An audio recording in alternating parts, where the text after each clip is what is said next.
सुबह का सूरज निकल गया था। लिटेरी गांव के सरपंच और जमींदार की हवेली में चहल पहल मच गई थी। बाल बच्चे उठ बैठे थे। बड़े चाय नाश्ता करके अपने अपने काम पर खेतों के लिए निकल रहे थे। घर की औरतें चूल्हे चौके और अन्य कामों में उलझी हुई थीं।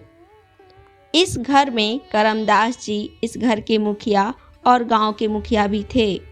वे एक सज्जन और समझदार आदमी थे। उनकी उम्र करीब 60 साल रही होगी। उनकी पत्नी का रवैया थोड़ा सा कड़क था। वे अपने चारों बेटों की चारों बहुओं पर दिन भर हुकूमत चलाती थीं, जिसमें से तीसरे नंबर की बहू तो उन्हें फूटी आंख नहीं भाती थी। वजह भी कुछ विचित्र थी।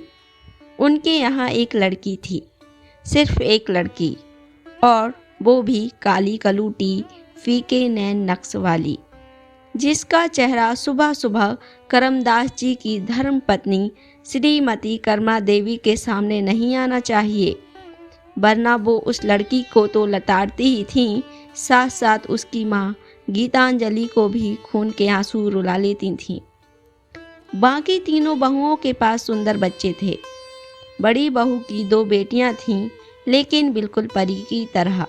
दूसरे नंबर की बहू के यहाँ एक लड़की और एक लड़का था। लड़की लड़के दोनों सुंदर, और सबसे छोटी वाली के यहाँ एक ही बच्चा था, जो अभी बहुत छोटा था और दिन भर घर के हर इंसान का दुलार पाता था, सबकी गोद में खेलता था। कर्मा देवी अपने पतिदेव करमदास जी के पास वाले खाट पर विराजमान थीं। वे सुबह सुबह ईश्वर की भक्ति करते ही अपने आसन पर विराज जाती थीं, और फिर उनकी बहुएं उनकी जी हजूरी में लग जाती थीं। इस बार बारिश अच्छी होगी लगता है। करमदास जी आसमान की ओर निहार कर बोले। भगवान जो चाहे सो होए, कहकर कर्मा देवी ने एक तेज पुकार लगाई। अरियो देवियों, अब तक सवेरा नहीं हुआ क्या तुम लोगों का? हमारा जलपान कहाँ है? तभी वो ही बहू गीतांजलि उनके लिए नाश्ता लेकर आई, जो उन्हें सबसे ज़्यादा खटकती थी। लो, सुबह सुबह इसी का मुंह देखना लिखा था मेरे भाग में, उनने अपनी किस्मत ठोक कर कहा। अम्मा जी वो, गीतांजलि जरा सहम कर बोली। वो क्या, एक धेला नहीं है मेरे पास, समझी, तुझे देने के लिए। जब तेरा पति शहर से भेजे तो जो मर्जी खरीदना, कर्मा देवी ने साफ साफ इनकार करते हुए कहा। अम्मा जी, उनकी कल चिट्ठी मिली थी। वो आज शाम को ही गांव आ रहे हैं। उनको अपने किसी मित्र के घर किसी कार्यक्रम में जाना है, तो उन्होंने कहा है कि मैं बस अड्डे तक आ जाऊं। वो मुझे साथ लेकर जाना चाहते हैं, तो बस उसी की आज्ञा। गीतांजलि एक एक शब्द सावधानी से बोली। लो, अब इनको साथ लेकर जाएंगे अपने दोस्त के घर। जाओ भाई, हमें क्या है, जाना है सो जाओ, कर्मा देवी ने कहा। तो गीतांजलि ने खुश होकर कर्मा देवी के पैर छू लिए। तभी पीछे से एक आवाज़ आई। अम्मा, अम्मा, हम भी चलेंगे ना? कर्मा देवी ने अपनी आंखें हाथों से ढक लीं। आ गई कलमुही, कर्मा देवी बेहद कड़वे स्वर में बोली। तुझसे कितनी बार कहा है बाहर ना निकला कर, आ गई ना, चल अंदर जा। गीतांजलि ने करीब 5-6 साल की बच्ची को डपटते हुए कहा।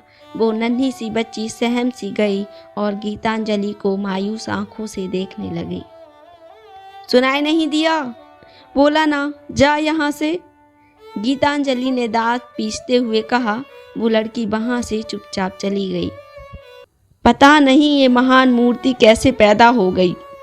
माँ भी सुंदर, बाप भी सुंदर, लेकिन ये बिल्कुल डायन सी, कर्मा देवी ने बुरा सा मुंह बनाकर कहा और अपना नाश्ता करने लगी।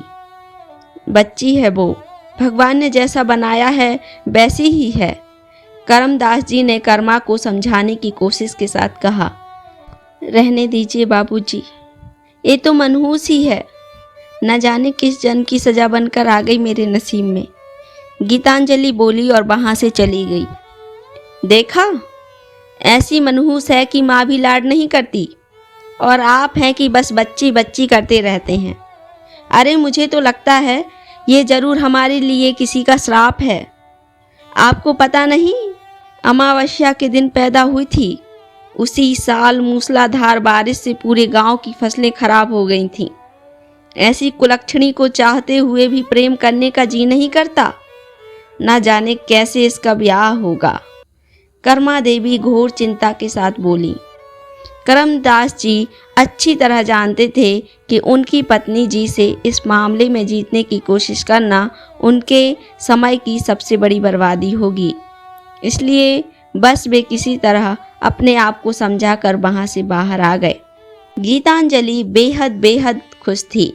आखिर वो 6 महीने बाद अपने पतिदेव का चेहरा देखने वाली थी। कितना प्रेम था दोनों के बीच। लेकिन जब से दोनों के बीच उनकी अपसगुनी कन्या का आगमन हुआ, वे दोनों बिछड़ गए।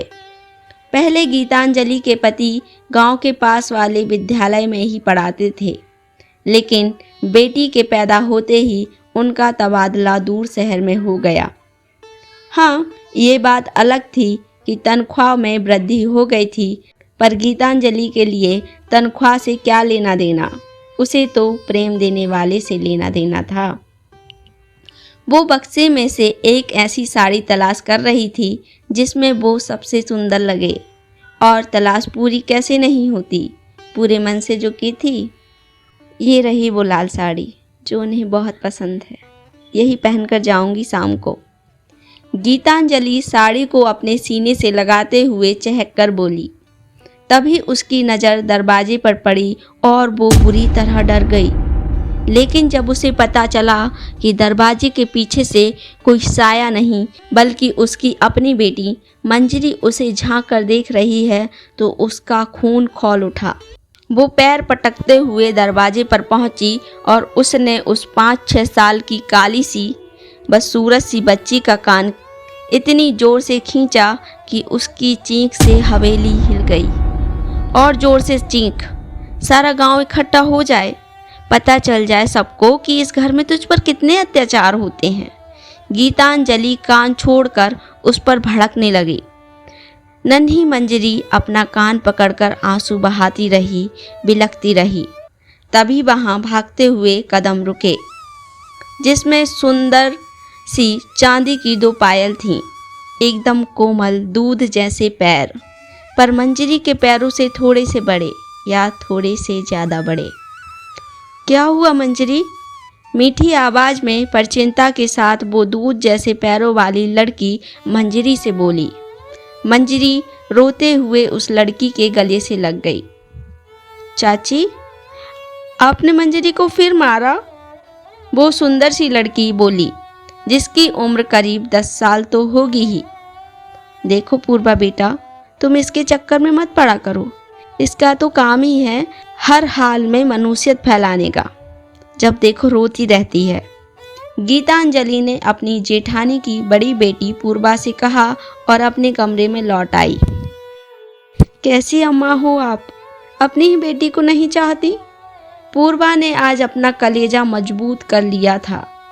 गीतांजलि ने मुड़कर देखा और बोली, चाहती, बहुत चाहती, लेकिन इसके आने से जो हमारे जीवन में मातम पसरा है ना, वह हमें चाहने नहीं देता इसे।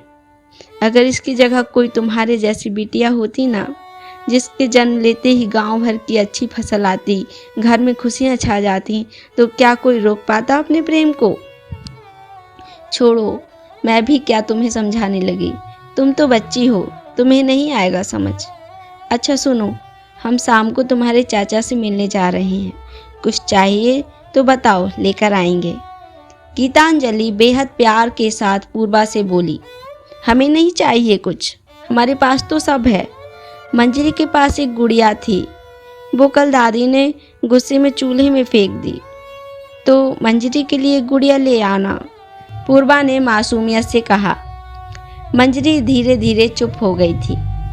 गीतांजलि ने मंजरी की ओर बेमन से देखा और पूर्वा का मन रखने के लिए बोली, ठीक है, मिलती है तो ले आएंगे। पूर्वा मंजरी को अपने साथ ले गई।